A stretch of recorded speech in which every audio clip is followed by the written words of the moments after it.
Years I spent in vanity and pride, caring not my Lord was crucified, knowing not it was for me He died on Calvary.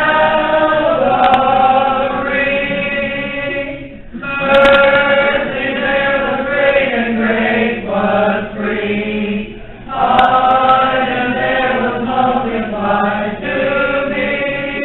There my burden broke of liberty at Calvary. By God's word at last my sin I learned. Then I trembled at the law I spurned, till my guilty soul imploring turned to Calvary. Mercy there was great and grace was free. Pardon there was multiplied to me. There my burden soul found liberty at Calvary. Now I give to Jesus everything. Now I gladly own Him as my King. Now my raptured soul can only sing of Calvary. Mercy there was great and grace was free. Pardon there was multiplied to me. There my burden soul found liberty at Calvary. Oh, the true salvation's plan. Oh, the grace that brought it down to man. Oh, the mighty gulf that God did spend at Calvary. Mercy there was great and grace was free. Pardon there was multiplied to me. There my burden soul found liberty at Calvary. When we walk with the Lord in the light of His word, what a glory He sheds on our way. While we do His good will, He abides with us still, and with all who will trust and obey. Trust and obey, for there's no other way to be happy in Jesus, but to trust and obey. Not a shadow can rise, not a cloud in the sky, but His smile quickly drives it away. Not a doubt or a fear, not a sign or a tear can abide while we trust and obey. Trust and obey, for there's no other way to be happy in Jesus.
in life, timing really is everything.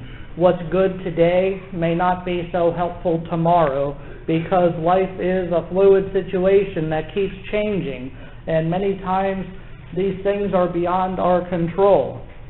Have you ever gone to the store, for instance, and you see a good sale on a certain product, but maybe you don't have enough cash for it, and you don't want to put a small amount on a credit card or something like that, pay that 50-cent fee if it's below, $10, that kind of thing. So what you do, you're going to get paid tomorrow at work, so you get your paycheck, then you go back to the store, and you find out that the sale is expired, and you have to pay twice the amount. Happened to me on multiple occasions. So you just want to take advantage of those things whenever they happen. Or maybe in recent weeks you found out that you're expecting to go fill up the car with gas, and you saw it for $2.89 yesterday, and you go back the next day and it's $2.99 a gallon. All that stuff is constantly happening. And that's why timing is so important in many things. The good news, though, is that if today doesn't quite measure up to our expectations, there's always chance of a happier day tomorrow. Take, for instance, one of my all-time favorite presidents, and that is Abraham Lincoln. Lincoln was the 16th president of the United States, and you could say Lincoln was the poster boy for perseverance and sticking to it. If you have ever failed at anything, you can learn a great deal of respect from Abraham Lincoln.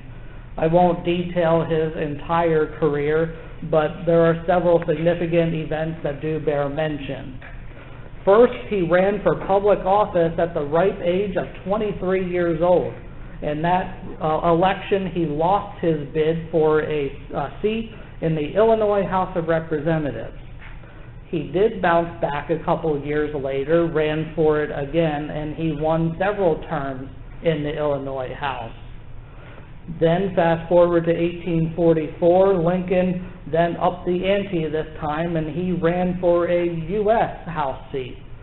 He lost his first bid for the U.S. House. However, he would bounce back again, and in the next election, he would win that seat 2 years later. Then we move up to 1856. Lincoln is running again. This time he was nominated for vice president, but he lost that bid. See a pattern developing now. So far in Abraham Lincoln's career, he lost every election the very first time that he ran for a specific position. And in light of the 2016 presidential election, you could sort of say, in a sense, not so much politically as far as his beliefs, but in this manner, that he was sort of the anti-Donald Trump. Since Mr. Trump, as you know, was elected president after having never served in a public office. Trump won the first time, while Lincoln lost and lost and lost some more. Now, it would sort of be a depressing opening illustration if that's all that there was to it. You see, Lincoln never let defeat get to him. So 2 years later, he tried for another U.S. Senate seat, which he lost, which should be no surprise to us by this point. So what would he do at this point? What would you do if you were in Lincoln's position?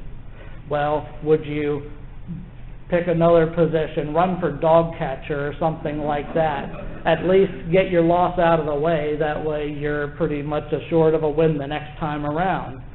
Well, Lincoln was a very special man, and he didn't sell himself short, so he set his sights high, and he ran for the highest office in the nation, the U.S. presidency. Why not?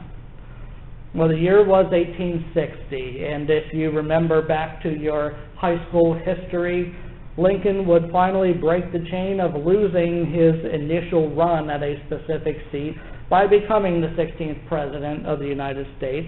However, it wasn't that easy, though, for Lincoln, because he almost didn't make it past the primary.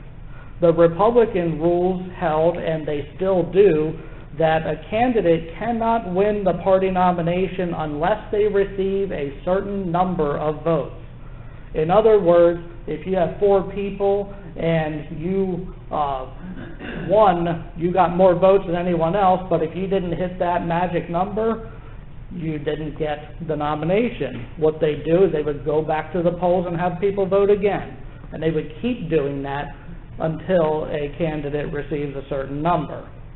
Same thing happens with Lincoln. Very first ballot that was cast, Lincoln finished second. But no one got that magical required number of votes, so they voted again. Second time, Lincoln finishes second again. No one got the magic number of votes. So it looks like it's a matter of time until Lincoln is going to lose because he's trailing in the vote count. But this time was different. The third time for Lincoln was a charm. His support increased dramatically. He won the election with the magic number of votes, and he won handily too. He got that proverbial monkey off the back, as they talk about, by winning this presidential nomination in his first attempt, although it took 3 attempts in the first attempt. Well, during the next 4 years, the nation was increasingly divided over the slavery issue and other things as the Civil War raged on. But in a landslide victory, Lincoln ran 4 years later, took 55% of the popular vote. It would be his last election, as he would be killed while in office that second time by pro-slavery activist John Wilkes Booth. Here's what all this election talk is getting to. By looking at Lincoln's win-loss record, I think many people can relate in that Lincoln, he was always up and down, up and down. Sometimes you don't feel appreciated today, but the next week the people who previously rejected you now call on you because they need something that you can provide. And the exact same thing happens in the New Testament, as we will look at this morning. I'm not going to re-preach the last 2 weeks of messages in this series, but to refresh your memory, in the book of Acts, we read about Paul and Barnabas, and they were on a missionary trip together. And then they brought along with them Barnabas' younger cousin, John Mark. Somewhere along the way, John Mark leaves the mission, and he goes home. We don't read of any explanation in the Bible as to why that happened. Paul, the Apostle Paul, is not happy about this.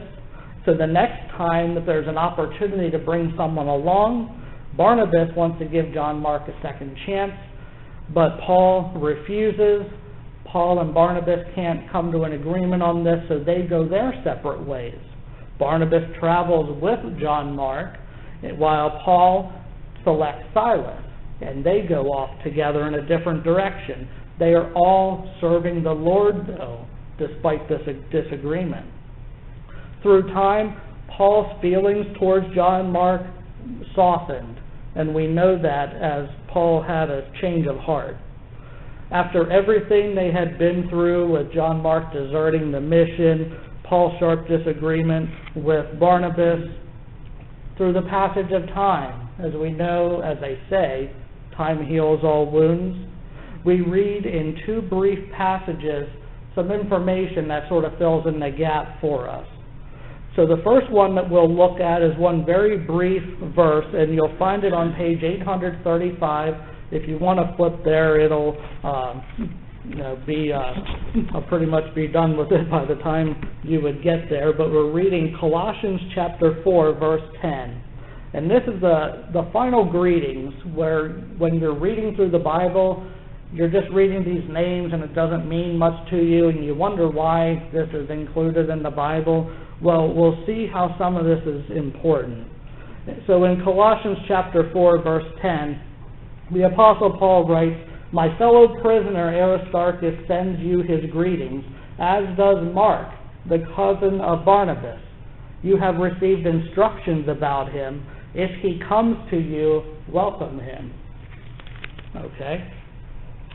Then the other brief passage you can find on page 843. And this one is in Paul's second letter to Timothy. where, again, Paul is listing these names in his greetings at the end of his letter. And we find it in 2 Timothy chapter 4, I believe it, what do I have written here? Verses 9 through 11, okay? Paul writes, "Do your best to come to me quickly, for Demas, because he loved this world, has deserted me and has gone to Thessalonica. Crescens has gone to Galatia and Titus to Dalmatia. Only Luke is with me. Get Mark and bring him with you, because he is helpful to me in my ministry." The Lord's blessing be added to the reading and hearing of His holy word. What we have here is a complete change of pace for the Apostle Paul, because as I said years ago, John Mark is not a reliable person to have on a missionary journey. But now he is helpful to Paul in his ministry. We don't exactly know what precipitated this change on behalf of Paul, but the change is evident, and also Paul is not too proud to admit that John Mark is now helpful, and he accepts him back into ministry. Whether Paul admitted that he was wrong years ago by not traveling with John Mark, or if he simply received encouraging reports about him in the years that have followed, the fact is Paul models the way that a Christian should act after disappointment. God's people have the duty to make their best decisions possible, even if it looks like a flip-flop on a certain issue. Look at Abraham Lincoln again. He lost his bid for the U.S. House seat and the bid for the U.S. Senate seat under certain circumstances. But he won the presidency in 1860 when the nation was on the brink of war. Seems like he was the right man at the right time. John Mark is sort of like Lincoln in this sense, in that years ago the voters didn't have confidence that Lincoln could do the job, but years later, and maybe through some maturity as well, the voters were like Paul in that they felt that now he was the right man for the job. It's even possible that the Apostle Paul may have initially been wrong about John Mark by rejecting him in the beginning. No Christian man is perfect, not even Paul, so we shouldn't be too hard on ourselves either for not reaching perfection. The goal for the Christian is not perfection, it is serving Christ, and we thankfully can do that without being perfect. Last week we talked briefly about the ends justifying the means and how that doesn't hold water in the church. When things work out for the best, when we work out for the best, when we don't live up to our own potential, we of course have to give credit to God for that. Although things did work out, we need to keep the perspective that things didn't work out because of anything that we have done. We need to admit that God took sort of these rotten lemons, as they say, and He made the best lemonade out of it. It was not us that specifically accomplished this for His kingdom. That's what we see in this background story.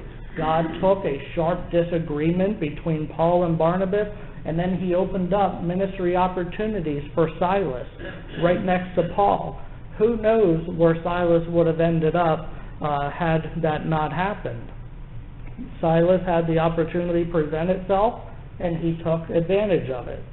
Golden opportunities like this are rarely expected, which is why we need to be prepared for them in season and out, as the Bible tells us. The good thing for Silas is that he was prepared for it whenever the time came, and Paul recognized that in him. So he was the next one up whenever Paul needed a partner. Shifting focus now to John Mark. So far, he's gotten a pretty bad rap for deserting his friends during his first opportunity to minister. Not saying that was deserved. Maybe it was, maybe it wasn't. But there's a lot more to it than that. Just Like Abraham Lincoln again, he didn't give up after he came up short. Just like Silas, John Mark wasn't just sitting around waiting and twiddling his thumbs, waiting for a message to come that he was accepted back.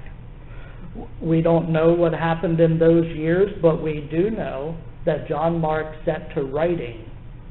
And I'm sure all of you have heard of John Mark's most famous work because it is an all-time bestseller.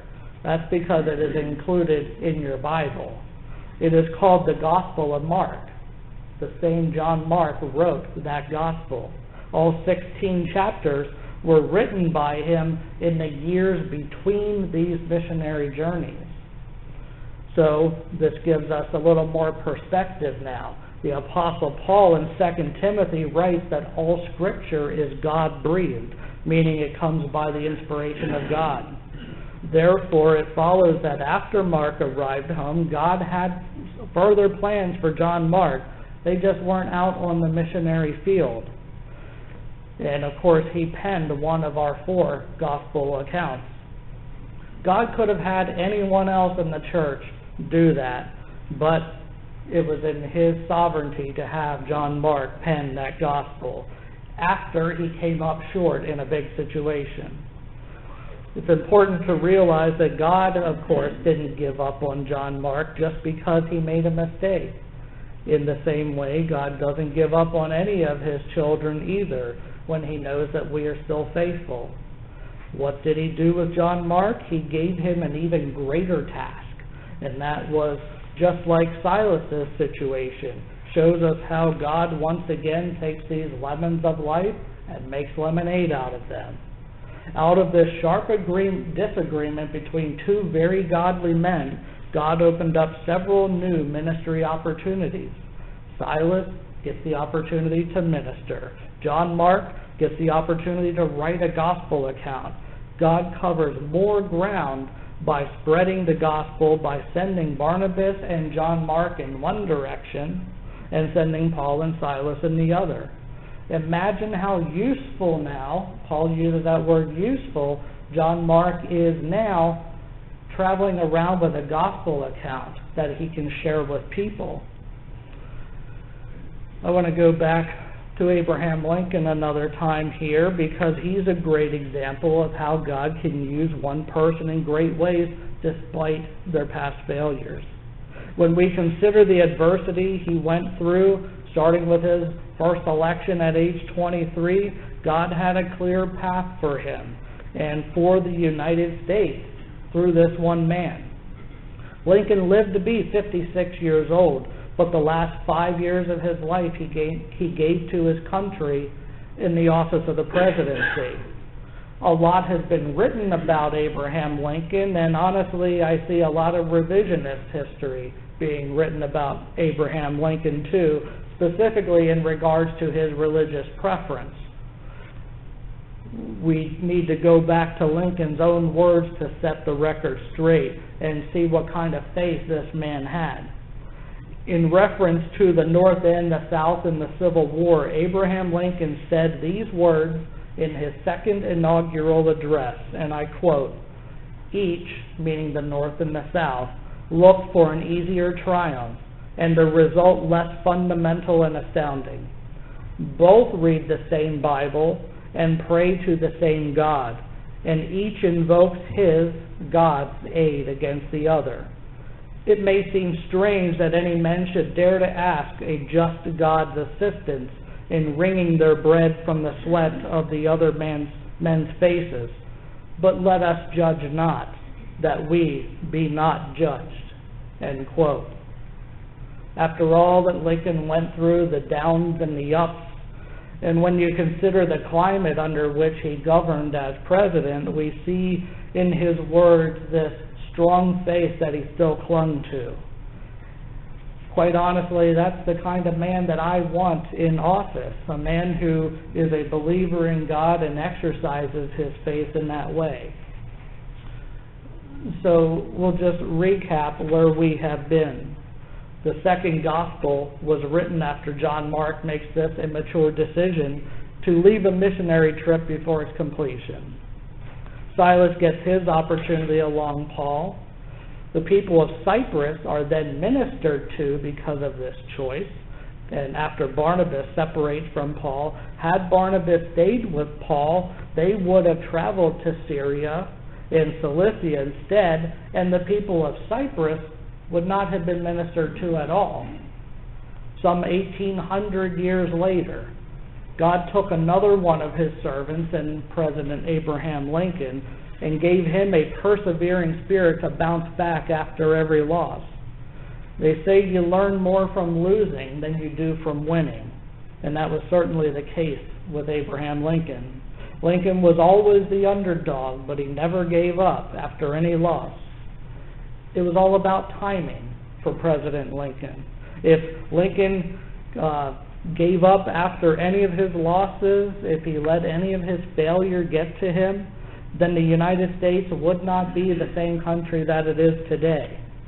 And because if Lincoln loses the election in either 1860 or 1864, who's to say how the Civil War plays out, affecting thousands upon thousands of slaves alone and their owners?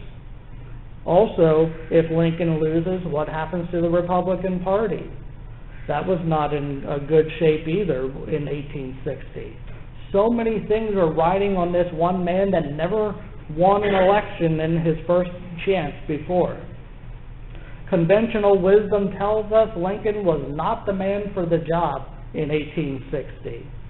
On paper, Lincoln loses the election, but he had a track record to back that up.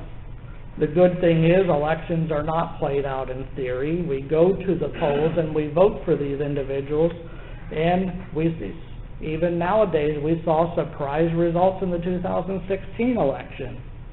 But in the 1860s, the voters determined that Lincoln was the right man for the job at the right time, regardless of his past failures. Just as Paul saw past John Mark's past failures, it came for the time for John Mark to be deemed useful. Lincoln was a man of great faith, and great faith in Jesus, a man who had become accustomed to losing, and God gave him the most important work left that he could, and that's leading a nation on the brink of civil war. In the same way, Jesus doesn't hold our past missteps against us either. The Christian walk is oftentimes like a series of 2 steps forward and 1 step back. Lincoln probably thought of it as 1 step back and then 2 steps forward. But either way, you get there.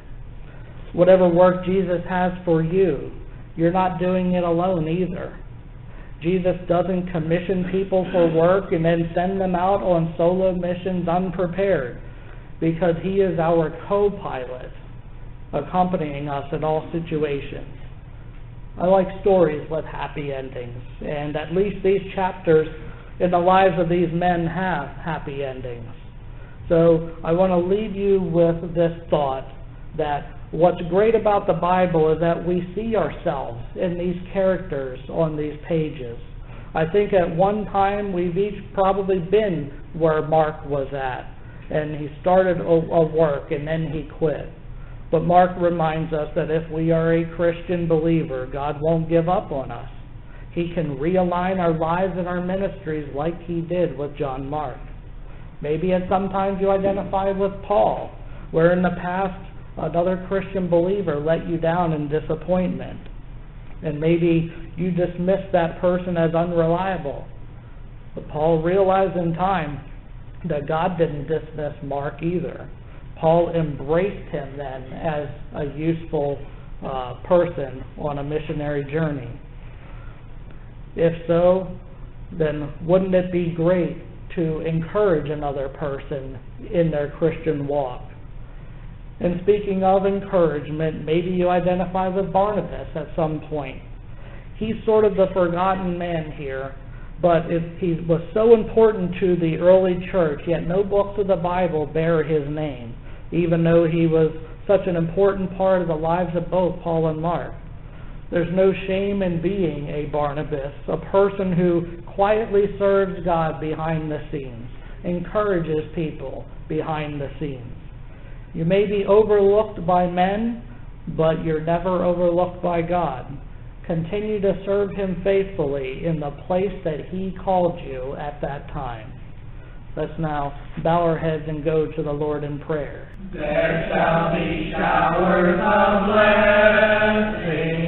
This is the promise of love. There shall be seasons refreshing, sent from the Savior above. Showers of blessing, showers of blessing we need. Mercy drops from the stars falling, but for the showers we plead. There shall be showers of blessing, precious reviving again, over the hills and the valleys, sound of abundance of rain. Showers of blessing, showers of blessing we need. Mercy drops from the stars falling, but for the showers we plead. There shall be showers of blessing, send them upon us, O Lord. Grant to us now our refreshing. Come and now honor thy word. Showers of blessing, showers of blessing we need. Mercy drops from the stars falling, but for the showers we plead. There shall be showers of blessing, oh, that today they might fall. Now as to God we're confessing, now as on Jesus we call.